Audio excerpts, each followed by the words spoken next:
अरे Gopal, Gorakhpur district jail चलना है, जल्दी।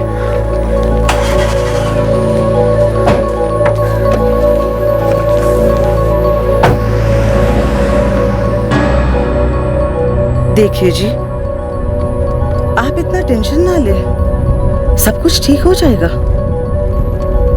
तकदीर सही गलत नहीं समझती सरोज, जो लिखा है वही होता है। हमें सिर्फ कर्म करते रहना चाहिए, बाकी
क्या गोमती बहन, अभी अभी साफ किया था, सब गंदा कर दिया। ये जगह चलने के लिए सफाई करने का इतना ही शौक है ना, तो दोबारा पोछा लगा ले, बार बार लगाती रहे। इस साली गोमती उछल मत, अगले हफ्ते तेरी बारी, पोछा तेरे हाथ में होगा। चलने वाले हम लोग, देखती हूँ तुझे। तुम मुझसे लड़ना चाहती है? चौधरी तो तू हो रही है। अरे कुसुम, गोमती बहन, तुम दोनों क्यों झगड़ रहे हो? वो तो ऐसे ही मेरे मुंह से गोमती का नाम निकल गया था। कोई बात नहीं, मैं फिर से लगा देती हूँ। ए कुसुम, ये आंखें फाड़ फाड़ के मुझे मत देख, समझी? तेरी आंखें नोच के ना कौवों को खिला दूंगी। तू ना मुझे नहीं जानती, अपना हाथ मेरे आंखों तो पहुंचा तो सही। ले लगाया हाथ, बोल क्या? अरे तू चले आ, चल मेरे मुंह मत लग, समझी? चल। और तुम्हारी तो, तुम दोनों की कुश्ती कबड्डी फिर शुरू हो गई। अरे नहीं नहीं सिमरन मैडम, ये दोनों तो सिर्फ बातें कर रही थी। ए गौरी की बच्ची, मैं कल पैदा नहीं हुई मुनिया, मुझे समझाने की कोशिश मत कर तू। और तुम दोनों खड़े खड़े मेरा मुंह क्या देख रही हो? उठाओ अपनी झाड़ू, निकल लो यहाँ से, चलो अपना काम करो। गौरी, तुझसे कोई मिलने आया है। मुझसे मिलने? मुझसे मिलने कौन आया है? आज तक तो कोई नहीं आया। तो पार्टी वापस भेज दूं?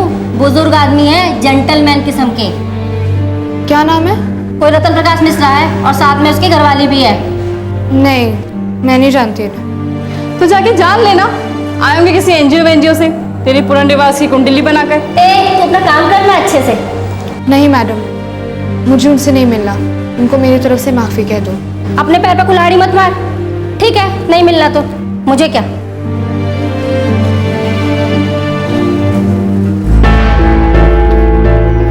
सर, वो लड़की गौरी मिलने से मना कर रही है, कहती है उसे किसी से नहीं मिलना है। देखिए साहब, हम गौरी के साथ जबरदस्ती तो नहीं कर सकते कि वो आपसे मिले। तो क्या एक बार हम उसे अंदर जाकर मिल सकते हैं? देखिए, एक तो अंदर जाना मना है, और फिर लड़की भी मना कर रही है, तो अंदर बाहर बात तो एक ही हुई नहीं। वैसे काम क्या था मिश्रा जी? जी, हमने ये अखबार पढ़ा, इसलिए मिलने चले आए। इस रात की सुबह नहीं। ओह अच्छा, ये रिपोर्टर विजय उपाध्याय, इसने हमारे जेल पर स्टोरी लिखी थी, और इस लड़की गौरी के बारे में काफी डिटेल से लिखा है। उसने गौरी के बारे में लिखा था, इसलिए हमने सोचा कि क्यों ना उसे एक बार मिले। आपने मेरी बात का जवाब नहीं दिया है। क्यों मिलना चाहते हैं आप गौरी से?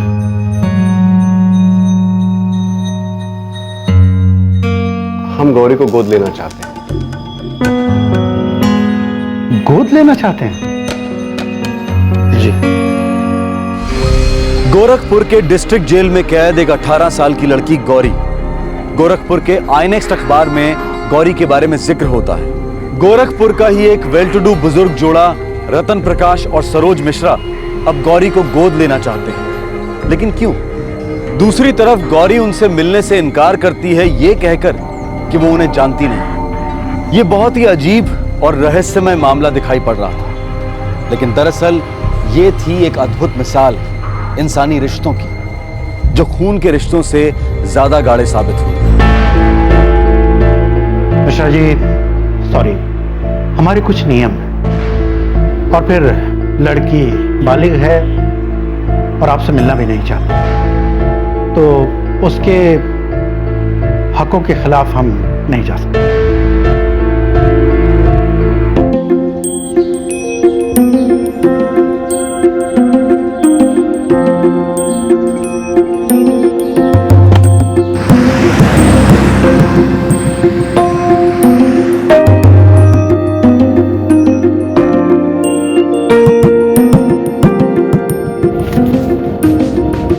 इस आईएनएक्स के रिपोर्टर विजय उपाध्याय से मिलते हैं, शायद वो हमारी कुछ मदद करेगा।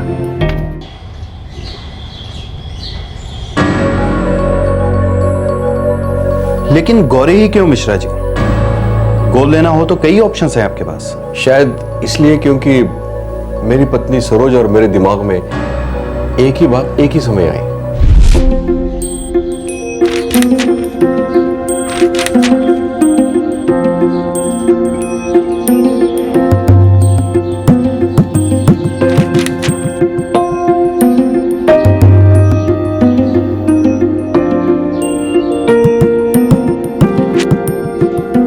सरोज, पढ़ो इसे। क्या है ये? अरे पढ़ो तो, ये देखो।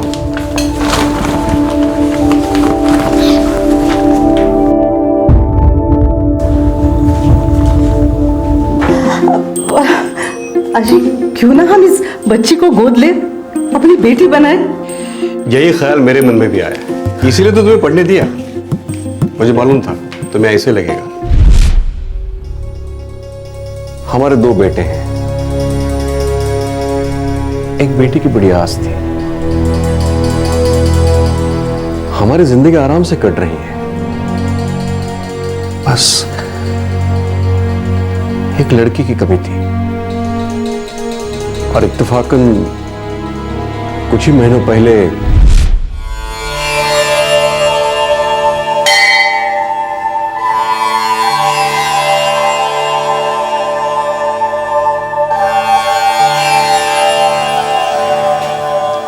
हाथ दिखाओ यजमान, भविष्य में झांक कर देखिए श्रीमान। अरे नहीं नहीं पंडित जी, इस उम्र में क्या हाथ वाथ पड़वाना। किस्मत की कोई उम्र नहीं होती श्रीमान। शायद मेरी किस्मत में आपकी दक्षिणा लिखी हो और आपकी किस्मत में कोई चमत्कार। ये आपकी दक्षिणा। दक्षिणा हाथ दिखाने के बाद ली जाती है श्रीमान। बेटी की चिंता खाई जा रही है, लेकिन चिंता का कोई कारण नहीं है। बहुत जल्द एक बहुत ही बढ़िया रिश्ता आने वाला है। हमारी कोई बेटी नहीं है पंडित जी, पर हाँ दिल करता है कि एक बेटी हो। उसे हम लोग बहुत प्यार देते, उसे बहुत पढ़ाते लिखाते, उसे कामयाब बनाते, फिर उसकी धूमधाम से शादी होती।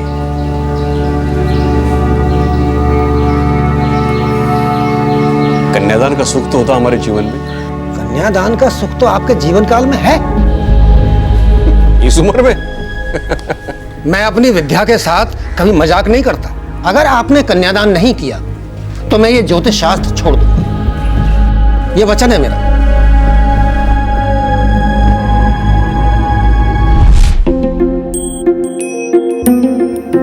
पता नहीं, तब से मुझे धीरे धीरे विश्वास होने लगा कि मेरे तकदीर में बेटी का सुख है। और जब मैंने गौरी की कहानी पढ़ी, बस अंदर की तार छिड़ गई, मानो कोई छू गया दिल को। देखिए, गौरी को मनाना आसान नहीं है। आप मुझे एक दिन दीजिए, मैं कोशिश करता हूं। जरूर। मिश्रा जी, आप मुझे अपना फोन नंबर दे दीजिए। अगर कुछ बात बनती है तो मैं आपको कॉल करूंगा, लेकिन मैं कोई वादा नहीं कर सकता। Okay sir.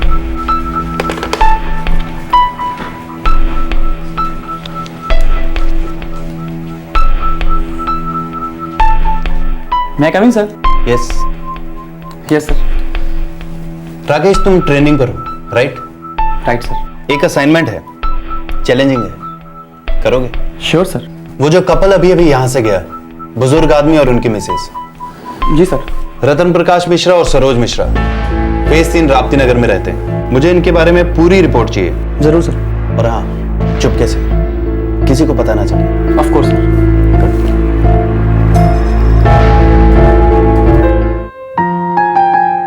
तू क्यों नहीं मिली उन लोगों से? क्यों मिलूंगी उनसे? जानना पहचान और हम तुम्हारे मेहमान। अरे शायद तुझे अपना मेहमान बनाने आए हो सकता है भले इंसान हो। कौन भला और कौन बुरा कुसुम, किसी के बारे में कुछ नहीं कर सकते। और वैसे भी मैं भरोसा करना भूल चुकी हूँ। अबे ओ दादी माँ, कब से है यहाँ? 6 महीने। जैसे जैसे महीने साल बनेंगे समझ जाएगी असली कैद क्या होती है। मैं 4.5 साल से जुनैल में थी कुसुम। तो फिर शौक है कैद में रहने का? खुली हवा में सांस नहीं लेनी? क्यों नहीं लेनी? लेनी है। मुझे आजाद होना है, लेकिन सही मायने में, किसी के रहमो करम पे नहीं। बहुत देख लिए रहम करने वाले और उनके इरादे भी।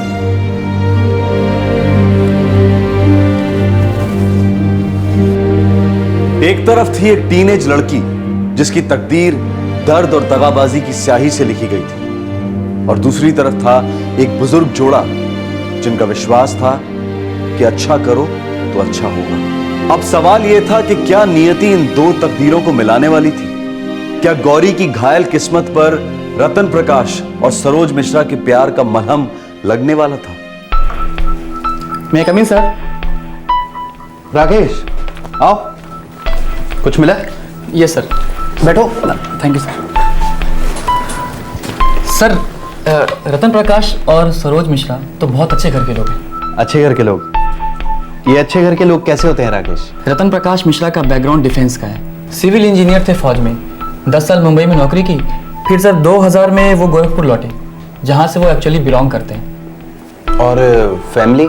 सर 2 लड़के हैं, बड़ा बेटा अखिल और उसकी वाइफ मीता बेंगलोर में रहते हैं, और सर एक 9 महीने का बच्चा भी है उनका। सर अखिल मिश्रा बेंगलोर की एक बड़ी कंपनी में सॉफ्टवेयर कंसल्टेंट है। और दूसरा बेटा? अंशुल मिश्रा।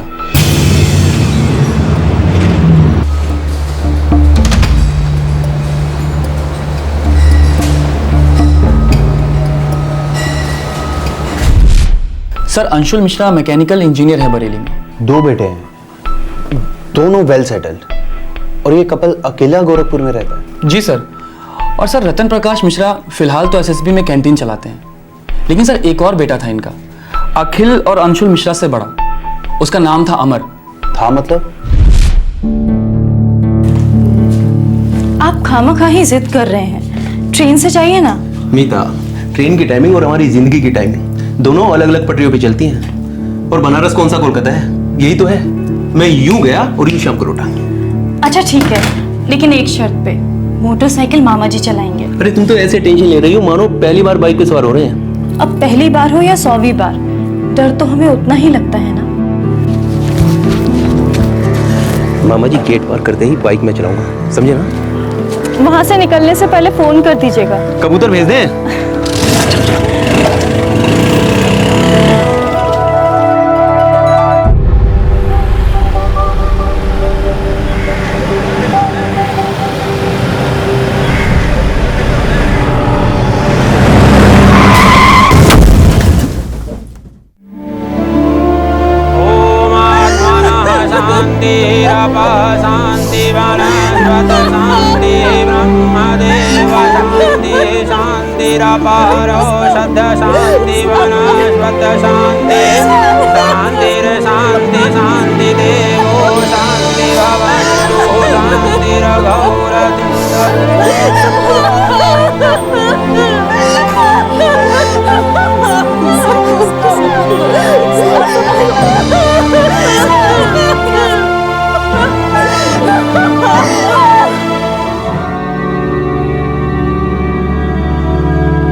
देवेंद्र जी, 1 साल हुआ आपकी बेटी और मेरे बेटे की शादी को। बेटा तो चला गया, हम बहू का दर्द समझते हैं। देखिए, बहू सिर्फ 25 की है। पता नहीं ये सही वक्त है कि नहीं ये बात छेड़ने के लिए, पर मुझसे रहा नहीं जा रहा। बात क्या है संधि जी? 1 साल पहले मैंने आपकी बेटी मीता का हाथ मेरे बड़े बेटे के लिए मांगा था। आज मैं आपकी बेटी मीता का हाथ मेरे दूसरे बेटे अखिल के लिए मांग रहा हूं। प्लीज।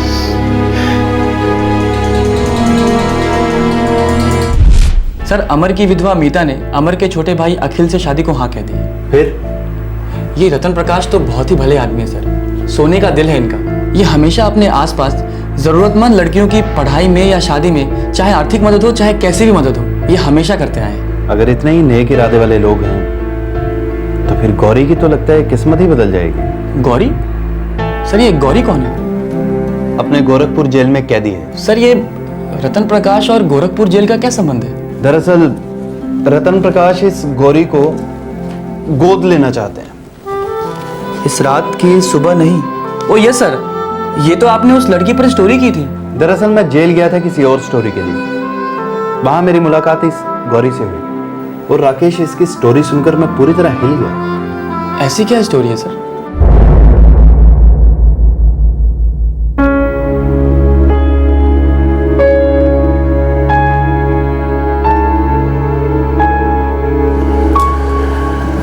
ये आदमी कर क्या रहा है?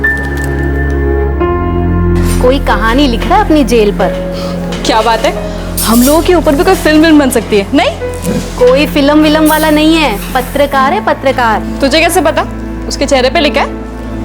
हवलदार सिमरन बता रही थी, पत्रकार ही है।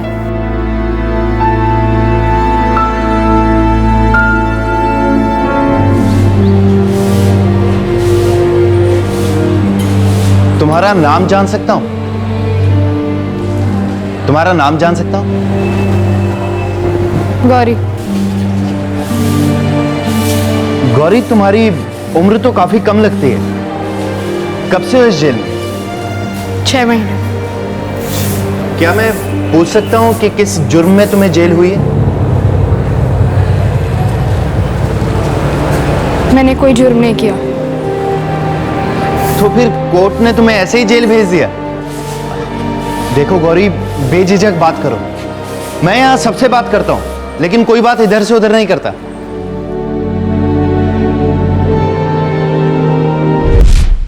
वो 4.5 साल तक एक करेक्शन होम में रही, एक ऐसे जुर्म के लिए जो उसने किया ही नहीं था। फिर उसे यहां डिस्ट्रिक्ट जेल शिफ्ट किया गया। उसके माँ बाप? बोली अनाथ है। 7 साल की उम्र से बेसहारा बड़ी हुई है। मैंने उसकी जिंदगी के बारे में जितनी जानकारी हासिल की, हर कदम पर इतना दर्द था कि मेरे रोंगटे खड़े हो गए। मुझे अंदर से इतनी मायूसी महसूस हुई कि मैंने उसकी स्टोरी को लीड स्टोरी बनाया और अपने एडिटर साहब को दे दी। उन्होंने अप्रूव कर दी। टूटी तकदीर की दर्दनाक दास्तान इस रात की सुबह नहीं।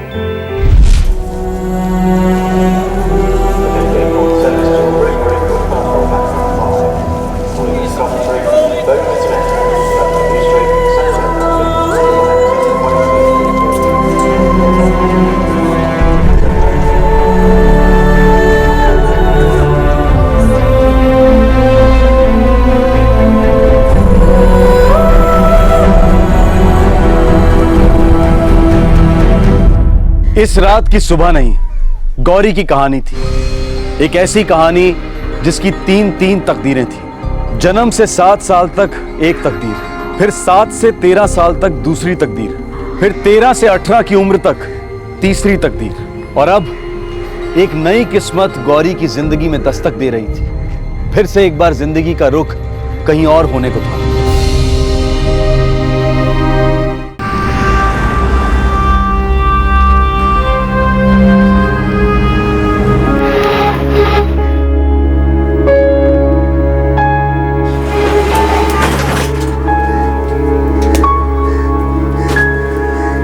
मकान मालिक आया था, बोला शाम तक किराया नहीं दिया तो हम सबको उठाकर बाहर फेंक देगा।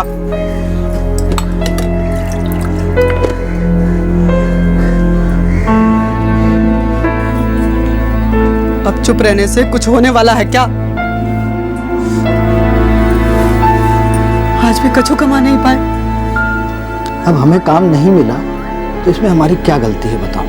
तुम्हारे हाथों को काम नहीं, घर में खाने को अनाज नहीं, और शाम तक तो सिर पे छत भी नहीं रहेगी। क्या करेंगे? भानु, हमने बहुत कोशिश की, साला हमारा नंबर लगता ही नहीं है। आज 15 दिन हो गए, हाथ में कोई काम नहीं। इतने सारे कारीगर हैं, आधे से ज्यादा खाली बैठे हैं हमारी तरह। तो हम सब कहां मरने को जाएं? बताओ।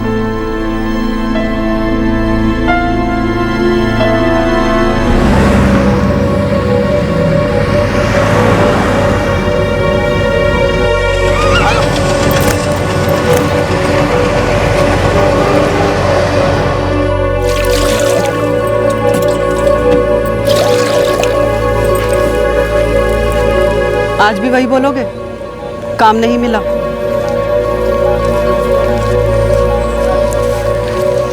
भानु, मेरा एक दोस्त है, मैंने उससे बात की थी। वो कह रहा था कि उसके हाथ एक तगड़ा काम लगा है, यहीं होशियारपुर में। ये कहाँ पड़ता है? यहीं पंजाब में। वो कह रहा था खेती का काम है, मजदूरों की जरूरत है।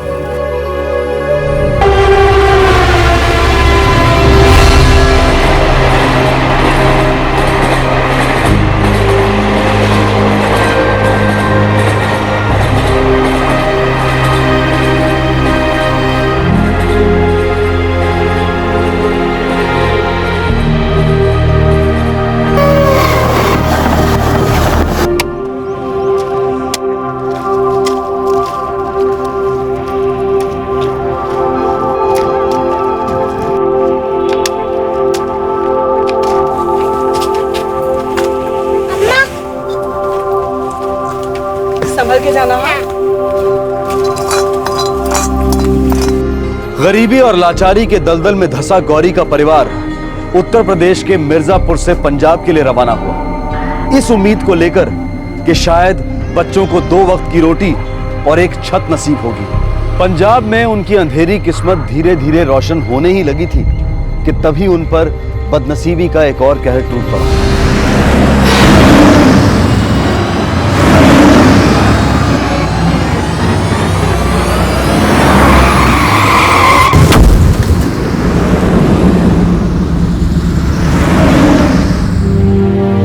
मुझे ज्यादा कुछ याद नहीं, बस इतना याद है कि हम वहां कुछ दिन और रहे। अम्मा हर बारी यही कहती थी कि हमें संभाला अब उनके लिए मुश्किल हो रहा है। फिर हम वहां से भी निकल पड़े। हम कहाँ जा रहे थे किसी को कुछ मालूम नहीं था। पता नहीं अम्मा के दिल में क्या था और दिमाग में क्या।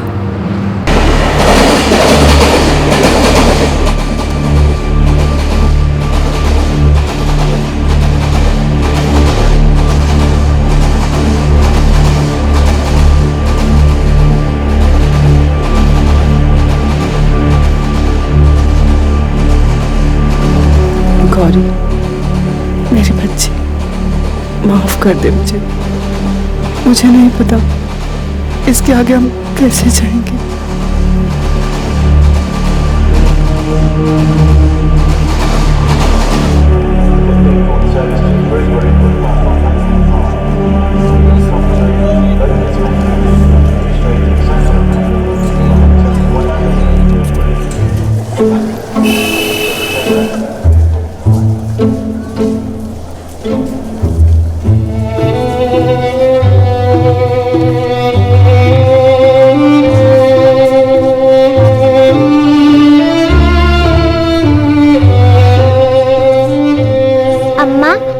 अब हम इस नए शहर में ही रहेंगे? पता नहीं, अब आ तो गए हैं, कितने दिन रहेंगे पता नहीं। सुन, तू यहीं बैठ, मैं पता करके आती हूँ कोई काम मिलेगा कि नहीं, तो यहाँ से हिलना मत। मैं तेरे लिए खाने के लिए भी लेकर आऊंगी। हाँ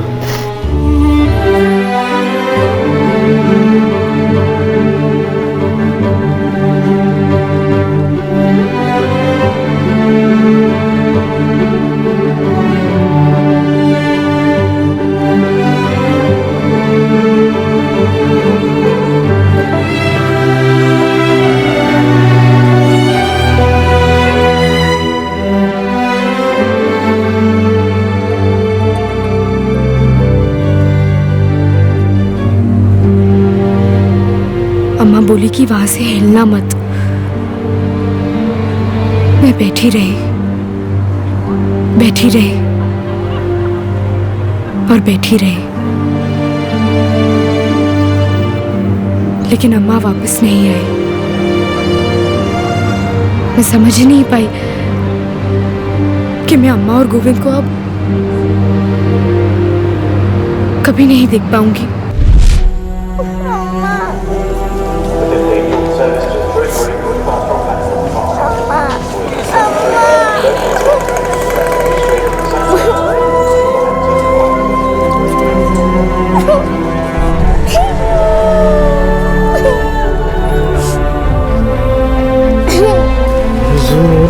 कदर भी नहीं तेरा के चलिए।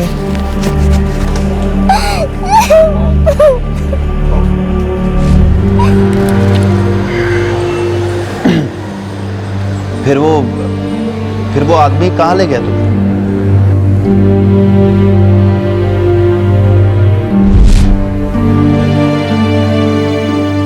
गौरी समझ गई थी कि उसकी माँ उसे जानबूझकर छोड़कर गई थी। उसकी माँ को उसकी जरूरत ही नहीं थी। सर फिर क्या हुआ? वो जेल कैसे पहुंची?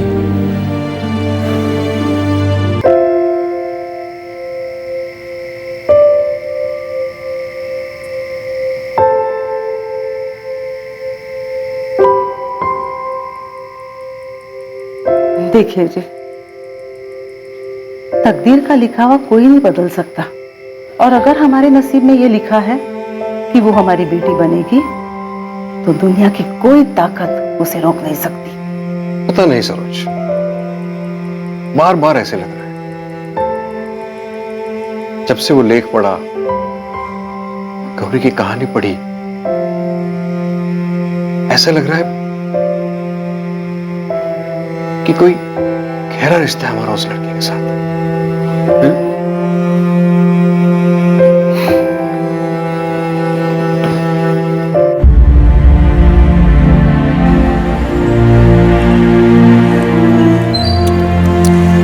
और खाएगी? बेटा शर्मा मत, शर्माने से किसी का भला नहीं होता।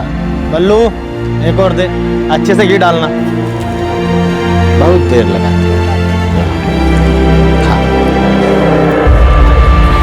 अच्छा है ना?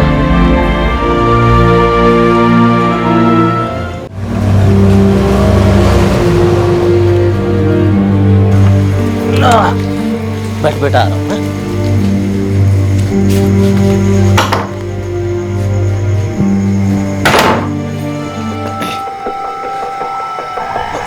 पिंटू, इतनी रात गए थे, जोर जोर से क्यों ठकठका रहे हैं? बुआ एक लड़की मिली स्टेशन पे, अकेली थी, रो रही थी बेचारी। कह रहे थे उसकी अम्मा छोड़कर चली गई उसे वहां। तो कुछ नहीं, मैं साथ लाया उसे अपने। बावला हो गया क्या? बुआ छोटी है, सिर्फ 7 साल की, रखेगी अपने पास। रखेगी का क्या मतलब हुआ? बुआ जी मैं अकेला रहता हूँ, अगर अपने पास रखूंगा तो बवाल हो जाएगा। आप रख लो ना अपने पास, 2 बच्चे खेलेगी उनके साथ। खेलेगी मतलब? खाएगी नहीं हैं? सोएगी नहीं, बीमार नहीं पड़ेगी, बड़ी नहीं होगी? नहीं, तूने क्या समझा मेरे घर को? धर्मशाला समझा है, अनाथाश्रम समझा है? 2 रोटी खाएगी तो 2 बाल्टी पानी भी तो भरेगी। जरा सोच, अगर गलत हाथ में पड़ गई तो क्या असर होगा बच्ची का?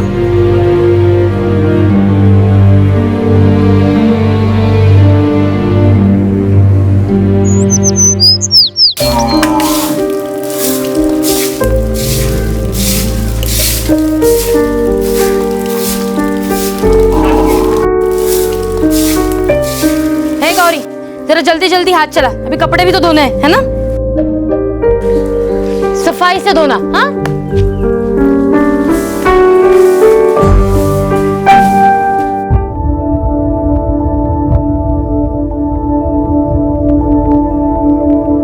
छोटी है तो अपने राजू से भी छोटी है। इस उम्र में 4 गुना काम कर लेती थी मैं। ये अपने घर में रहेगी क्या? हाँ, घर का काम कर लेगी, खाने के लिए दे दूंगी उसे, किसी भी कोने में सो जाएगी, एक चद्दर के अलावा कुछ नहीं दूंगी उसे। अम्मा, क्या वो हमारे साथ खेल सकती है? दिन भर खेलोगे तो खाओगे क्या? हाँ, बात करते हो, वैसे भी मूर्ख बनते जा रहे हो पढ़ाई के मामले में। कोई खेलना मिलना नहीं, समझे तुम दोनों? अरे तुम भी ना, बच्चे बचपन में नहीं खेलेंगे तो क्या जब बूढ़े हो जाएंगे तब खेलेंगे? और ये बताओ, वो लड़की क्या दिन भर घर में काम ही काज करती रहेगी, खेलेगी कूदेगी नहीं क्या? सुनो जी, आप ना उसके बारे में कुछ मत बोलना, उसके बारे में सब कुछ मैं तय करूंगी। वैसे भी पिंटू ने ये बहुत बड़ा बोझ डाल दिया है सर पर, पता नहीं कहाँ से आई है, कल कहाँ जाएगी। फालतू का ना लाड़ प्यार दिखाने की जरूरत नहीं है, समझे?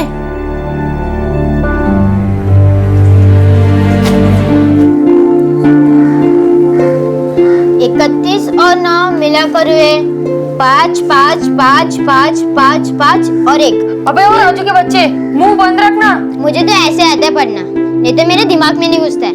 आपको नहीं जम रहा ना तो कहीं और जाकर पढ़ो। तेरे एक कान के नीचे बजाऊंगा ना, दिन में तारे गिनेगा। अच्छा अम्मा, अम्मा चुप रही, बताओ। देखा गौरी, अम्मा का नाम लिया तो कैसे शेर से चूहा बन गया ये। तू यहाँ क्या कर रही है? कुछ नहीं, हम जब भी पढ़ते हैं ना ये ऐसे ही सुनती है। अच्छा बता, कहाँ तक पढ़ी है तू? 2 क्लास तक। 2 क्लास? अच्छा बता, 2 और 2 कितना हुआ? 4। अरे वाह, इतना आता तुझे, आगे पढ़ी? ठीक है, तो आज से मैं तेरा मास्टर और तू मेरी स्टूडेंट। लेकिन मैं फ्री में नहीं पढ़ूंगा, तुझे मेरे काम करने पड़ेंगे। बोल, मंजूर है? अब से हमारी टीम बनेगी रवि भैया, अब उछल कर दिखाओ आप।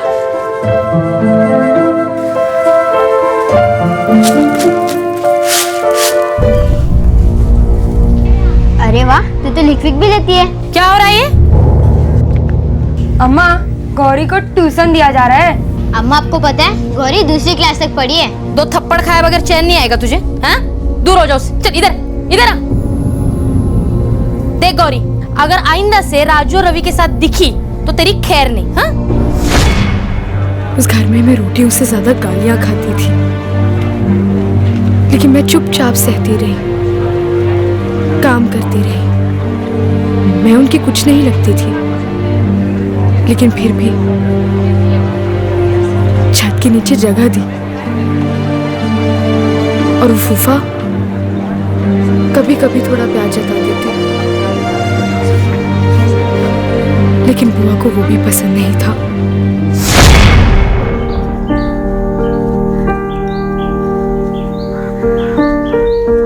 ए गौरी, यहाँ यहाँ यहाँ, ये देख, तुम्हारे लिए नया कपड़ा लाए हैं, ये ले ले। अरे ले ले, अरे ले ले बिटिया, देख जब से आई है तब से एक ही जोड़ कपड़ा पहने हुए। ले ले ले ले ले ले बेटा, ले ले ले। शाबाश बिटिया, शाबाश शाबाश। चल, कपड़े किसको पूछ के लाए? अरे उसकी हालत बता रही थी कि उसे कपड़े चाहिए, वही पुराने और गंदे कपड़े पहनते पहनते अगर कोई बीमारी मारी लगी तो हम लोग को लेने के देने पड़ जाएंगे। उल्लू तो ना आप हमें अगले जन्म में बनाई है। बात कर, इतना प्यार आ रहा है ना अपने बच्चों पे जताइए जरा। वैसे भी उसे मैं इनके पुराने कपड़े देने ही वाली थी। अम्मा वो लड़की है, पैंट शर्ट थोड़ी ना पहनेगी। तो ना चुपचाप खाना खा ले, मैंने एक दूंगी खींच के। बाबा, ये लोग खींच के क्यों देते हैं? ऐसा लग रहा है जैसे कोई रस्सी खींच रहे हो। देख मैं बताता हूँ, ये है हाथ, ये खींचा और ये लगाया, तो ये उसको खींच के लगाना। समझे क्या भैया? बोलने से पहले ना कुछ सोचा करो। अम्मा, आपको पता है ये राजू का बच्चा है ना, गौरी के साथ बाहर खेलने जाने की बातें कर रहा था। देख राजू, अगर फिर से उस गौरी के साथ खुसुर पुसुर करता हुआ दिखाई दिया ना, तुझे रेल स्टेशन छोड़ के आऊंगी। अम्मा, आप है ना मुझे उल्लू अगले जन्म में बनाना। आपको क्या लगता है आप मुझे छोड़ोगे तो क्या मैं वापस नहीं आऊंगा? यू घर ढूंढ लूंगा, यू। चल खाना खा ले चुपचाप।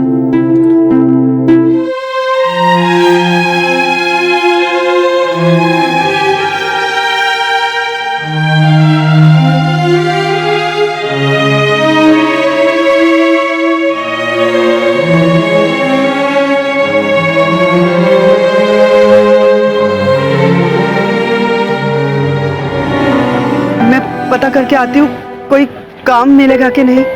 तो यहाँ से हिलना मत, मैं तेरे लिए खाने के लिए भी लेकर आऊंगी। हाँ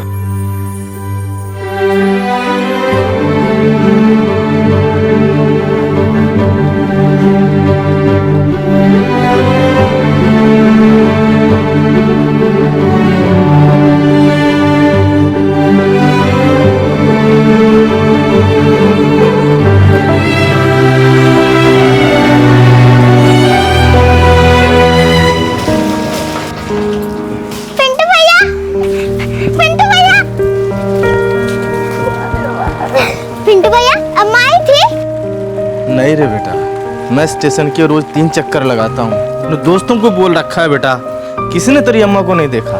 मैंने बोल दिया जो देखेगा ना सबसे पहले हम ही बताएगा। पिंटू भैया, मुझे अम्मा और गोविंद की बहुत याद आती है। याद करने के बजाय भूलने की कोशिश कर, आराम मिलेगा।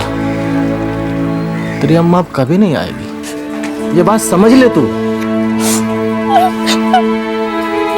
अरे बेटा, रो क्यों रही है? बुआ क्या खुश नहीं है क्या?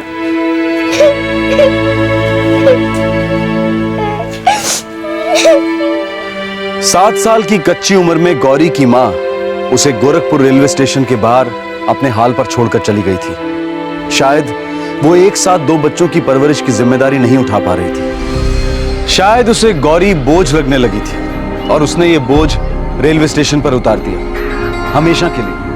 हो सकता है कि उसने गौरी के भाई गोविंद को भी इसी तरह से कहीं छोड़ दिया हो, या शायद नहीं, शायद उसने सोचा होगा कि लड़का है, बड़ा होकर बुढ़ापे का सहारा बनेगा। गौरी के लड़की होने के कारण उसे त्याग दिया गया था, उसी गोरखपुर शहर में जहां 11 साल बाद रतन प्रकाश और सरोज मिश्रा उसे अपनी बेटी बनाकर अपने घर ले जाने की कोशिशों में लगे हुए थे।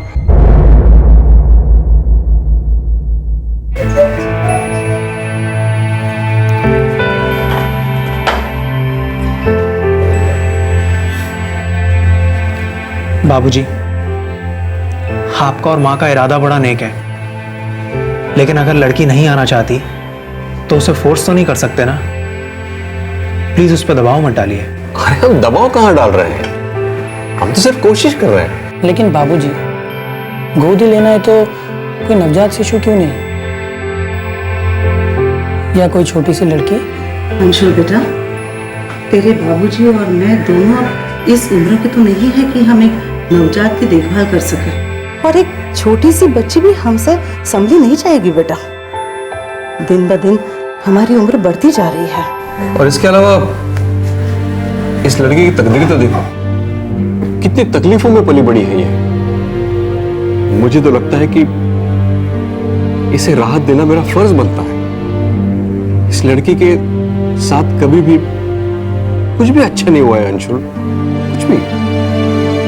और हमारी जिंदगी देखो, कितनी खुशियों से भरी है हमारी जिंदगी। हमें लगता है कि इस लड़की को गोद लेकर हम अपने अच्छे तकदीर का कर्ज अदा कर सकते हैं, और फिर तुम्हारी माँ और मेरा बेटी होने का सपना तो पूरा हो सकता है। और उसमें हर्ष क्या है? मुझे पूरा भरोसा है।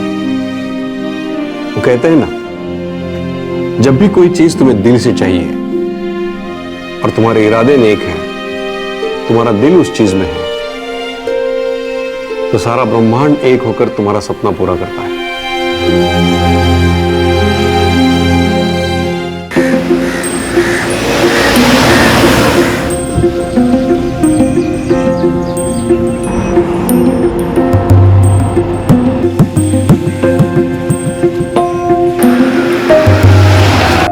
मैंने जेल के सुपरिटेंडेंट से टाइम मांगा था, मैं गौरी से बात करूंगा।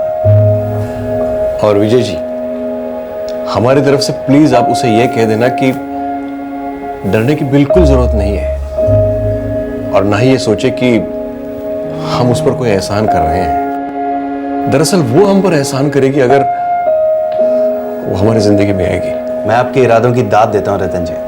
दरअसल सुपरिटेंडेंट साहब भी यही चाहते हैं कि गौरी को जल्द से जल्द एक बेहतर जिंदगी मिले, खासकर इसलिए क्योंकि गौरी एक ऐसे जुर्म के लिए सजा काट रही है जो उसने किया ही नहीं था।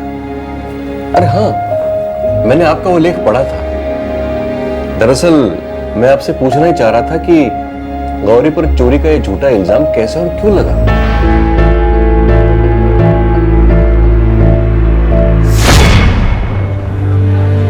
तो 7 से 13 साल तक तू पिंटू की बुआ के साथ रही, उनके घर में, पर उसने कभी तुम्हें अपने घर का सदस्य नहीं माना? जी नहीं, नहीं माना। लेकिन मुझे कोई गुस्सा नहीं है।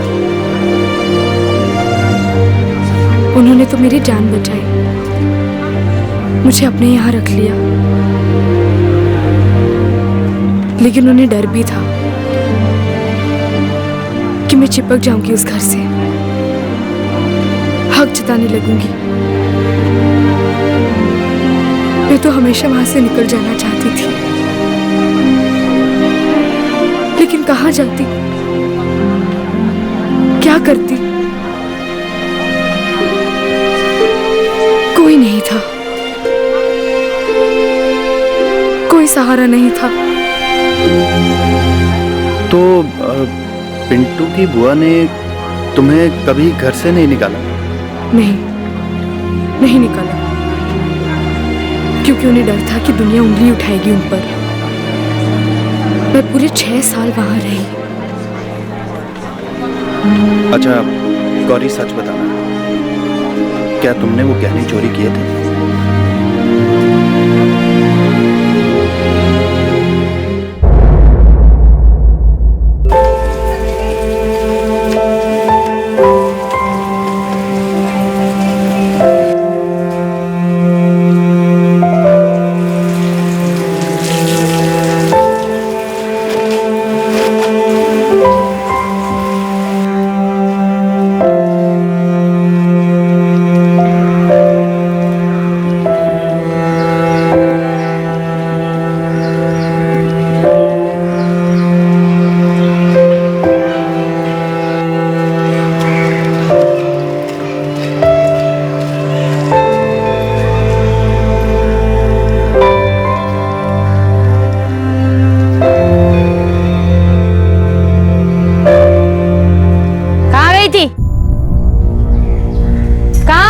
इधर आ। वो बुआ मैं बस बाहर गई थी। आज के सारे काम कर दिए मैंने। बड़ी मेहरबानी हो गई। अब सारे काम हो गए तो आवारागर्दी करोगे बाहर जाके? बोल, किस लड़के के साथ बाहर गई थी? किसी के साथ नहीं बुआ, बस स्कूल वाले रास्ते पे बैठी थी। बैठी थी? क्यों? बस यूं ही। मुझे ना स्कूल देखना बहुत अच्छा लगता है। बुआ, अगर मेरे सारे काम सुबह ही निपट गए तो मैं स्कूल जा सकती हूँ। स्कूल जाएगी तू? हाँ, बड़े पर निकल आए मेरी परी के। स्कूल जाएगी, उसके बाद कॉलेज, कलेक्टर नहीं बनेगी क्या? सुन, बता दे रही हूँ, कहीं स्कूल वूल नहीं जाना। चल घर में बैठ, चल। बुआ मैं घर बैठे बैठे क्या करूँगी? मेरे सारे काम फटाफट हो जाते हैं और फिर मैं घर बैठे बैठे उब जाती हूँ। घर से उब गई है? हाँ, अरे 6 साल पहले जब तुझे इस घर में रखा था ना, तब घर ही नहीं था तेरे पास। तब सहारा ना दिया होता ना, तभी रेलवे स्टेशन पे भिखारिन की तरह भीख मांग रही होती, या फिर कोई उठा के ले जाता, गंदे धंधे पे बिठा देता तुझे। शुक्र मान मेरे भतीजे पिंटो का कि जो मेरी गोद में डाल के गया। अरे तुझे तो रोज सुबह उठ के मेरे पैर छूने चाहिए। नई जिंदगी दी है मैंने तुझे। अरे क्या हुआ री, काहे गुस्सा कर रही हो? जब देखो तब उस पे बरसती रहती हो। बस क्या हुआ? अगर मैं नहीं बरसी ना तो कल किसी लड़के के साथ मुंह काला करके आएगी। पूरा शहर गालियां बरसाएगा हम पर, पत्थर बरसेंगे हमारे घर पर। क्या बकवास किए जा रही हो? फालतू गुस्सा हमेशा तुम इस मासूम पे निकालती रहती हो। 6 साल से रह रही है ना हमारे साथ। जैसे हमारे लिए रवि है, जैसे हमारे लिए राजू है, वैसे ये गौरी भी है। खबरदार, खबरदार, इस लड़की की बराबरी मेरे लड़कों के साथ की तो इसका इस घर पे कोई हक नहीं है। ये यहाँ की नहीं है।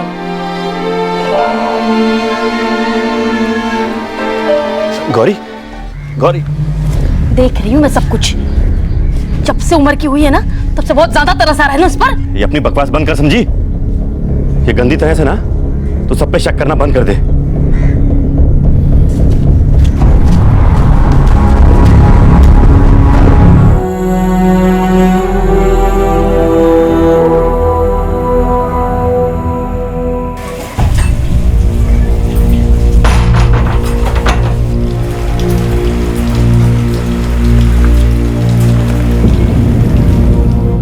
उस दिन के बाद बुआ मुझे कहीं जाने नहीं देती थी। अगर वो कहीं जाए तो मुझे कैद करके जाती, ताला लगा देती। मेरा जीना मुश्किल हो गया था।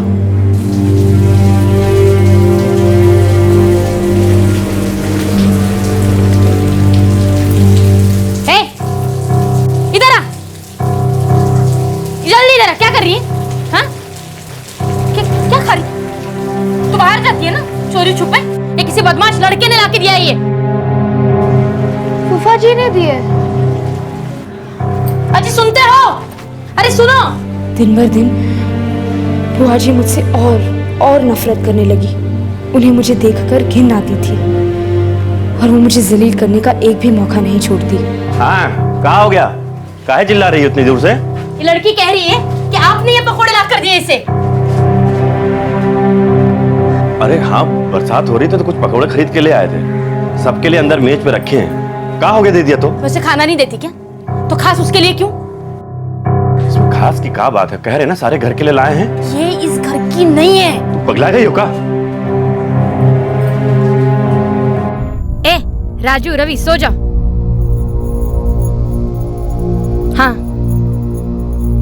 क्यों जताते हो लड़की पे इतना प्यार? क्योंकि तुम इतनी नफरत करती हो उससे। बड़ी मासूम लगती है ना आपको। आंखें देखिए उसकी, चोर डकैत जैसी लगती है।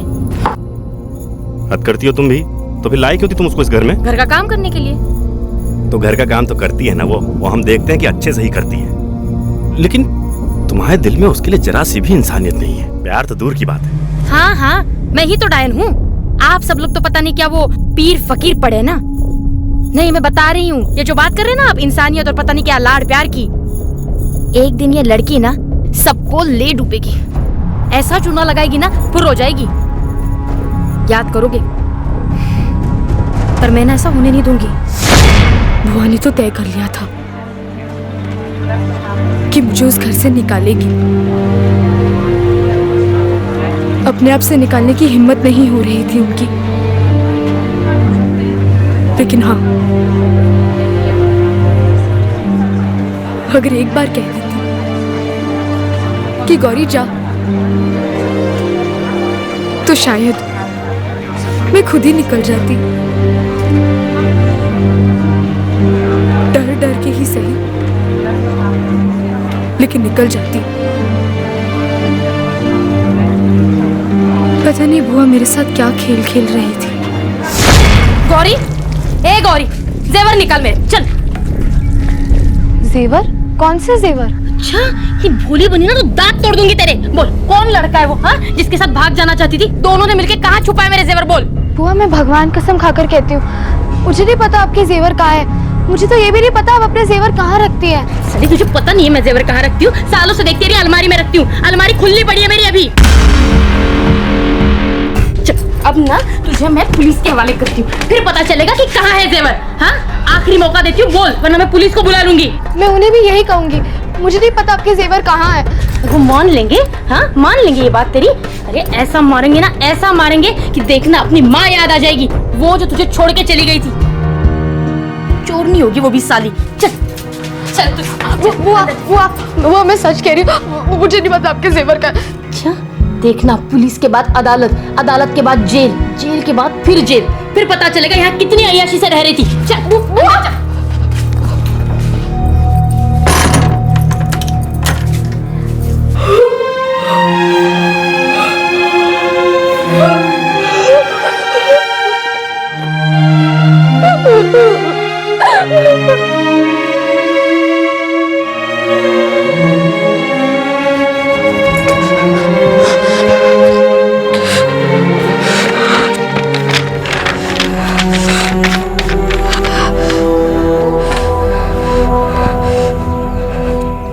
मुझे बहुत डर लग रहा है, मुझे बहुत डर लग रहा है। अब पुलिस आ जाएगी और मुझे ले जाएगी। मुझे जेल नहीं जाना, मुझे और नहीं जीना, मुझे मरना है, मुझे अपनी जान देनी है।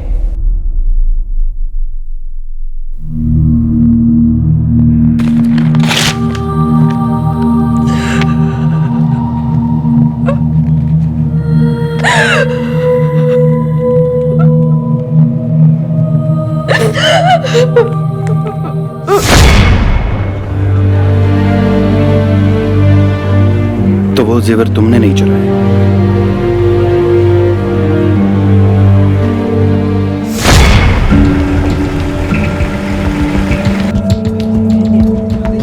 ताला मार दिए साहब। चलिए, चोरनी भाग न जाए कहीं। हाँ जी, आइए आइए। मैं तो कह रही हूँ ऐसी चोरनी को ना बहुत लंबी सजा मिलनी चाहिए। कब वक्त मार ली। ये रही साहब, पूछिए इससे।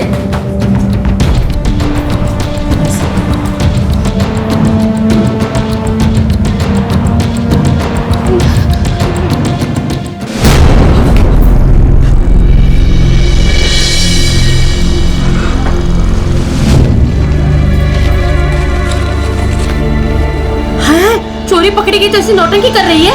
साहब, मैंने कोई चोरी नहीं की है। सर, अंदर अलमारी खुली पड़ी है।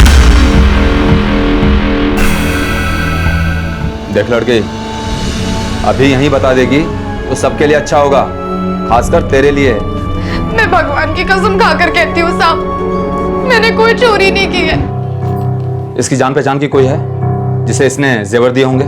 साहब, पूरा दिन तो बाहर मटर गश्ती करती है, पता नहीं किस किस से मिलती है। मुझे तो लगता है एक लड़के के साथ इसका चक्कर चल रहा है। नहीं, ये सच नहीं है। मैं बाहर नहीं घूमती। मैं फूफा जी, बुआ, राजू, रवि के अलावा और किसी को नहीं जानती। ये अपनी चीजें कहाँ रखती है? हमें तलाशी लेनी होगी।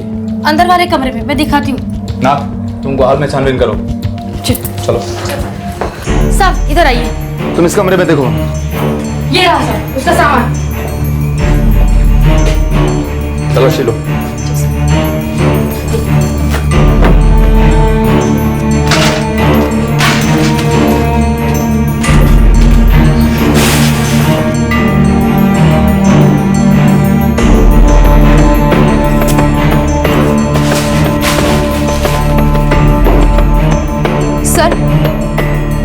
सर, ये देखिए गहने। ये मेरे जेवर। सब ये मेरे ही जेवर है। चोरी साली, हाँ? तूने मेरे जेवर लिए? ले चलो इसे। ये साहब, मुझे नहीं पता, ये मेरी इधर से कहा। साहब, मैं सच कह, ये मुझे नहीं। बुआ, बुआ, मैंने चलो बुआ, मैंने कुछ नहीं किया।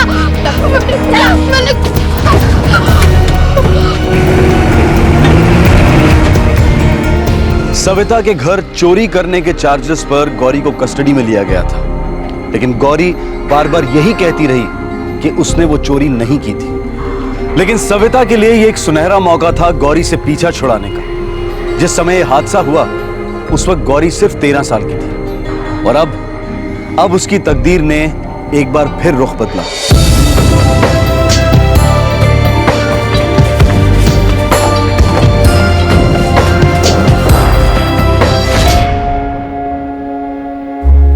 गौरी का कहना था कि जेवर उसने नहीं चुराए थे। केस अदालत में गया और गौरी को जुवेनाइल करेक्शन होम भेजा गया। अगर वो इतने साल करेक्शन होम रही तो फिर उसे जेल क्यों भेजा गया? बड़ा ही अजीब केस है मिश्रा जी, जो कछुए की रफ्तार से आगे बढ़ रहा था और कोई नतीजा सामने नहीं आ रहा था। गौरी एक छोड़ी हुई अनचाही बच्ची थी, उसे करेक्शन होम में ही एक नया घर मिल गया। जब उसने कुछ गलत किया ही नहीं तो फिर करेक्शन होम में उस पर किस तरह का सुधार हो रहा था विजय? अब हमारी न्याय व्यवस्था के बारे में क्या कहें मिश्रा जी। गौरी 4.5 साल तक करेक्शन होम में रही, फिर 6 महीने पहले 18 साल की हो गई, बालिग। अब उसे वहां तो रख नहीं सकते थे, तो यहां भेज दिया, डिस्ट्रिक्ट जेल।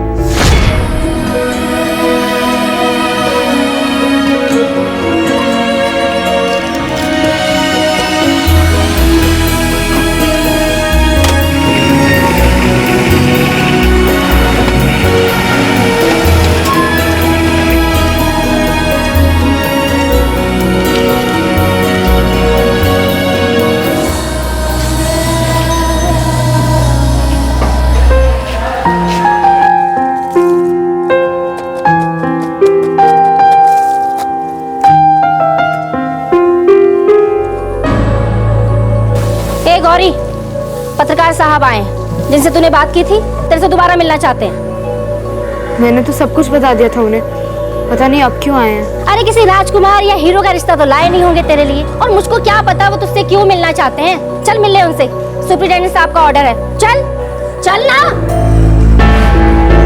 सर, गौरी को विजिटिंग रूम में ले आए हैं। ठीक है जी। मैं पहले गौरी से बात करें। हाँ, यही ठीक रहेगा। आप ही को पहले बात करनी चाहिए, क्योंकि अगर कोई उसे रतन प्रकाश जी और सरोज जी से मिलने के लिए राजी कर सकता है तो वो आप ही हैं।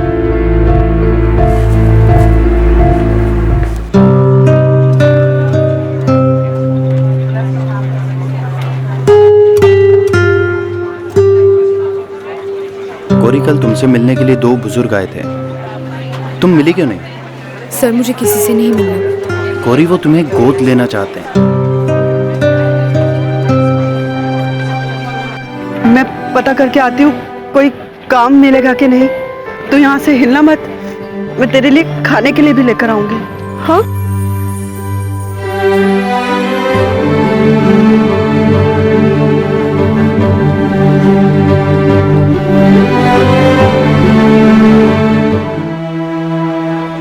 मुझे किसी गोद की जरूरत नहीं। तो तुम क्या जेल से बाहर नहीं जाना चाहती? जाना चाहती, लेकिन अपने आप से जाना चाहती हूँ। खुद की जिंदगी जीना चाहती हूँ। फिर से किसी कैद में नहीं जाना चाहती। मेरी खुद की माँ ने मुझे रेलवे स्टेशन पर जानबूझकर छोड़ दिया। उसके बाद कोई मेरा माँ बाप क्यों बनना चाहता है, ये मेरी समझ के बाहर है। देख गौरी, तू सही कह रही है। जो कुछ भी तुमने भुगता है, उसके बाद कोई भी ऐसा ही सोचेगा जैसा तुम सोच रही हो। लेकिन मुझ पर भरोसा करो और एक बार इन दोनों से मिल लो, फिर कोई फैसला करना। और हो सकता है कि ये एक बार तुम्हारी तकदीर तुम्हारे अच्छे के लिए रुख बदल रही हो। अच्छों के साथ भी बहुत बुरा होता है गौरी, और कभी कभी अंधेरे को भी पूरा सूरज मिल जाता है।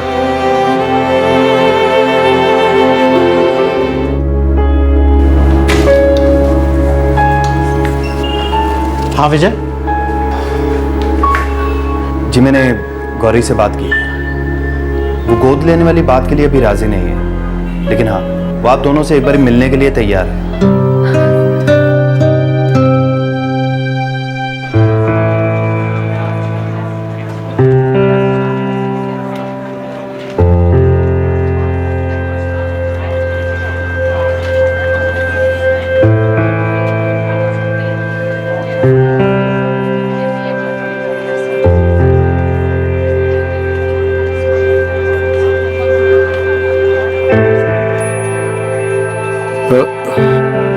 देखो बेटा, तुम डरी हुई हो, तुम झिझक रही हो, हम ये समझते हैं। आप लोगों को घर के लिए एक नौकरानी चाहिए ना, इसलिए मुझे ले जाने आए हैं। नहीं बेटा, हमने तुम्हारे बारे में पढ़ा है और हमें लगता है कि तुम्हें बहुत सारा प्यार मिलना चाहिए, और वो प्यार हम तुम्हें देना चाहते हैं।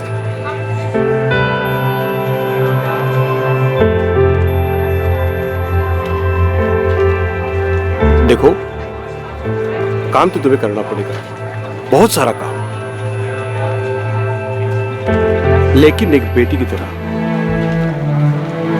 नौकरानी की तरह नहीं। हम तो चाहते हैं कि तुम हर वो काम करो जो तुम चाहती हो, जो कुछ भी तुमने चाहा। और जब तुम्हारा दिन खत्म होना, तुम्हें यह पता चले कि आज तुम्हें अपने घर वापस लौटना है, जहां तुम्हारे बूढ़े माँ बाप इंतजार कर रहे हैं। वो ये जानने के लिए बेकरार है कि तुम्हारा आज कैसे गुजरा, तुम कल क्या करना चाहते हो, जिंदगी में तुम क्या बनना चाहते हो बेटा? पता नहीं। एक काम करते हैं, हम लोग घर चलते हैं, आराम से बैठेंगे, खूब सोचेंगे कि तुम क्या कर सकती हो, क्या करना चाहती हो। हमारे 2 बेटे हैं, तुमसे काफी बड़े, तुम्हारे 2 बड़े भाई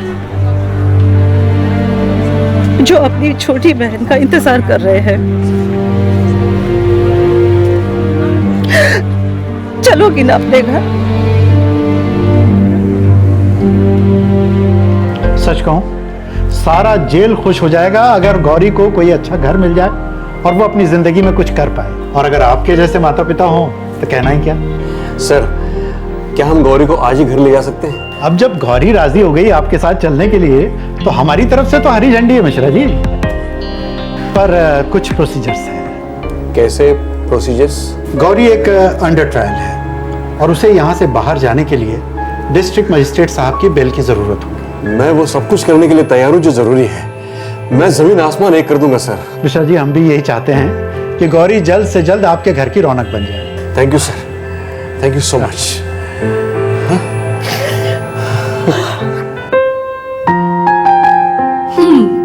चल अच्छा है, अब तो तेरी किस्मत खुल जाएगी। नया घर, नए माँ बाप, अब तो तेरे सारे सपने पूरे होंगे। सपने देखना तो बहुत पहले छोड़ दिया था कुसुम, और जो सपने बिना चाहे आते हैं वो तो बहुत ही भयानक होते हैं। और कभी कभी मेरी बचपन की भूली यादें मेरा सपना बन के आते हैं। मैं और मेरा भाई गोविंद खेलते हुए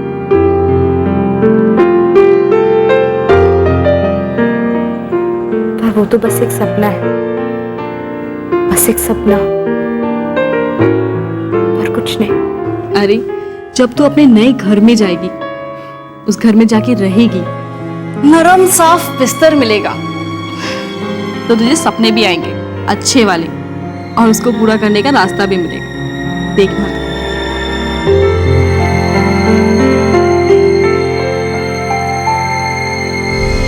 नियति का उतार, नियति का चढ़ाव।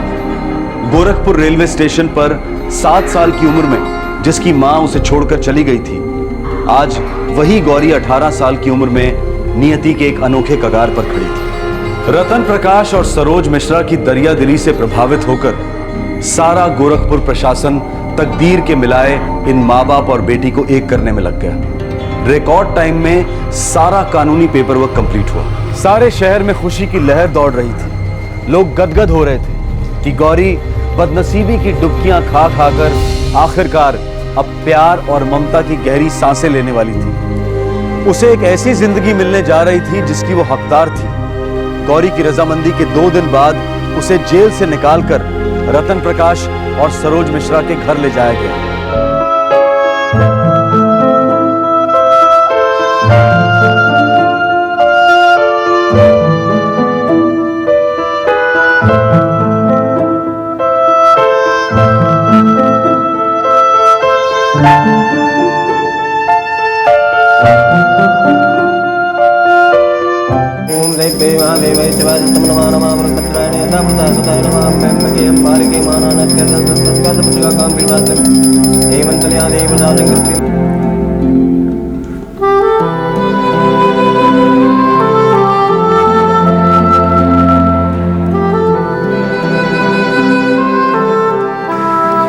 हाथ दिखाओ यजमान, भविष्य में झांक कर देखो श्रीमान।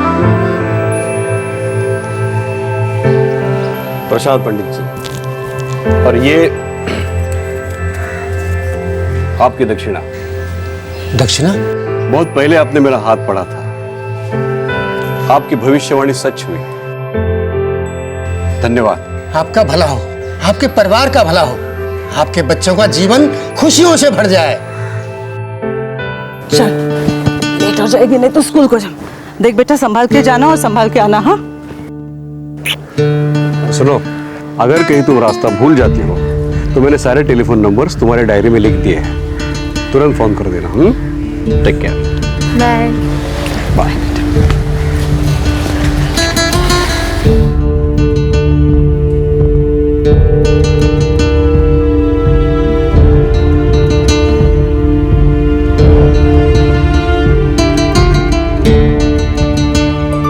गौरी को अब एक नया घर मिल गया है, एक नई जिंदगी शुरू हो गई है उसकी, और वो अपने नए घर और परिवार में अच्छी तरह से घुल मिल गई है। हम आपको बता दें कि हमारे सभी केसेस की तरह ये केस भी सत्य घटना पर आधारित है, जो हाल ही में गोरखपुर उत्तर प्रदेश में हुआ था। क्राइम पेट्रोल की टीम उस परिवार से मिली जो अब एक बेटी के घर आ जाने से अपने परिवार को पूरा महसूस कर रहा है।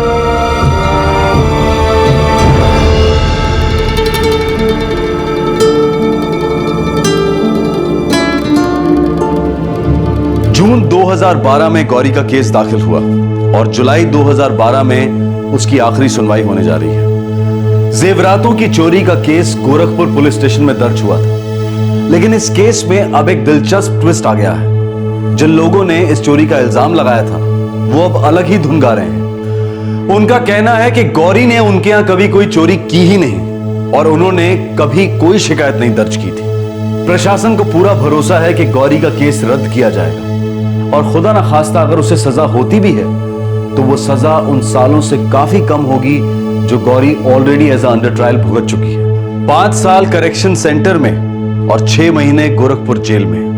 क्राइम पेट्रोल गोरखपुर के इस बुजुर्ग जोड़े को तहे दिल से सैल्यूट करता है, उनके परिवार वालों की सराहना करता है और गौरी को खुशियों से भरी जिंदगी की शुभकामनाएं देता है। गौरी अब स्कूल जाने लगी है, उसका दाखिला 9वीं कक्षा में हुआ है। रतन प्रकाश और सरोज की इच्छा है कि गौरी खूब पढ़े और काबिल बने। उन्होंने तय किया है कि वो गौरी की शादी उसके 25 साल के हो जाने के बाद ही करेंगे। गौरी अपने नए घर में बहुत खुश है। आखिरकार उसे वो सुकून मिला जिसके लिए वो जिंदगी भर तरसती रही। आज के समय में जब आए दिन बच्चियों की गर्भ में हत्या के केसेस बढ़ती तादाद में सामने आ रहे हैं, गौरी की ये कहानी निराशा को मात देती है। बेटी के गम को दूर करने के लिए एक वेल सेटल्ड जोड़ा एक लड़की को गोद लेता है। ये एक ऐसी लड़की है जिसकी गरीबी से पीड़ित मां ने उसे त्याग दिया था और पनाह देने वाली औरत ने उसे ढेर सारी यातनाएं दी जो आखिर में उसे जेल ले गई। गौरी एक ऐसी जिंदगी जी रही थी जहां उम्मीद दस्तक देना भूल गई थी। एक मशहूर गाने के बोल हैं, and in the end the love you take is equal to the love you give. Gorakhpur के इस जोड़े जितनी हिम्मत और ताकत हम सब में शायद ना हो। गोद लेना एक बहुत बड़ा फैसला है, लेकिन अगर हम अपनी सोसाइटी के लिए कुछ करना चाहते हैं, फीमेल चाइल्ड के लिए कुछ करना चाहते हैं और करते हैं, तो ये दुनिया बेशक एक बेहतर दुनिया बन सकती है। अगर आप सच्चे दिल से कोई नेक काम करने की ठान लें तो सारा ब्रह्मांड, सारी कायनात उसे पूरा करने में आपका साथ देती है। इस तरह के और भी एपिसोड देखने के लिए हमारे चैनल को सब्सक्राइब करें और बेल आइकन दबाना ना भूलें।